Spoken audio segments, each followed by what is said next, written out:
Hi, this is Chuck Martin. We're at the AI Summit London, and I'm happy to say I have with me here Alex McFadyen, Executive Vice President Technology for Branded Entertainment Network, which is known as Ben Labs. Welcome. Thank you very much, Chuck. Good to be here. So you just came off the program here. Tell me what you talked about. So I was just on a panel talking about the use of data science, or AI in data science. So we were talking about the pitfalls and the advantages of Gen AI when it comes to data scientists' workload.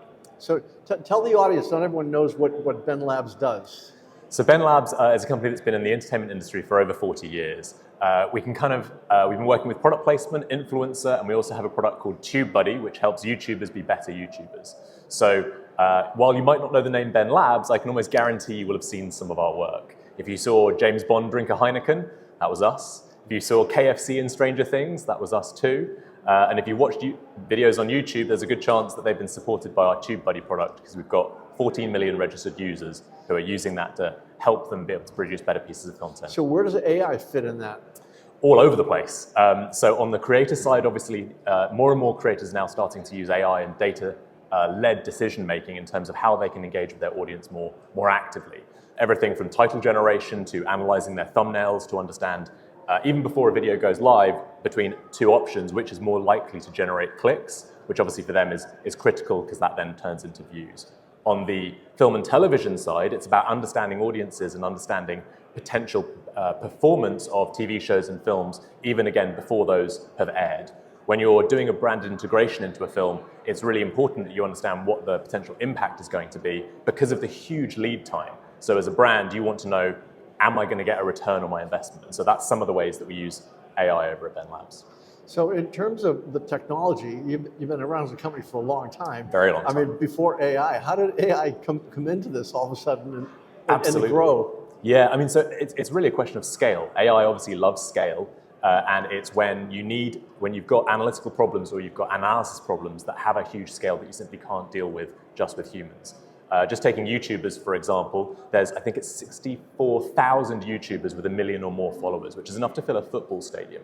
That's more than any one human can kind of keep in their head and understand the nuances of each of those creators. And so that's where generative AI and smart data-led tools can allow you to understand the ecosystem more holistically and therefore operate and navigate within it more effectively. Aren't you using predictive technology as well, so you can predict if a Netflix show is going to be successful, for example, or not? Yeah, absolutely. Again, being able to be in those shows early, especially when you're talking about season one, it allows you for brands to establish both the product inside the piece of content, but also establish those relationships with the prop masters and things like that. So again, being able to predict the winners and the losers ahead of time allows us to make sure that we're representing the brands that we support in the best possible way. So, but if I remember correctly from the other discussions I've had with your company, winners and losers is different in terms of who considers a loss or a win. Absolutely.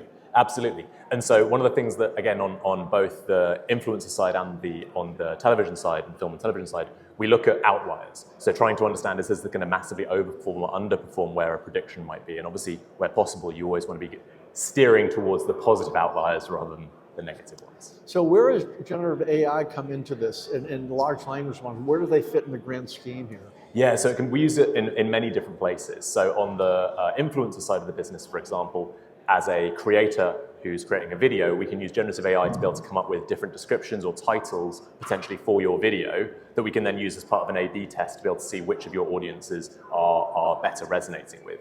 We also do quite a lot of cluster analysis and meta-analysis over larger ecosystems. And when you cluster a large amount of data into a single group, yes, you could go through each of those data points and kind of come up with a general understanding of what might be in there, but that's a great summarization problem for generative AI. You can give it 1,000 representatives from a cluster and say, give me an overall impression of what this cluster represents. And so then as a human, as you're navigating, you have a much faster way of digesting a huge amount of data. So we use it all over the place. So over time, has product placement in movies, which has been forever, does that now become just a science?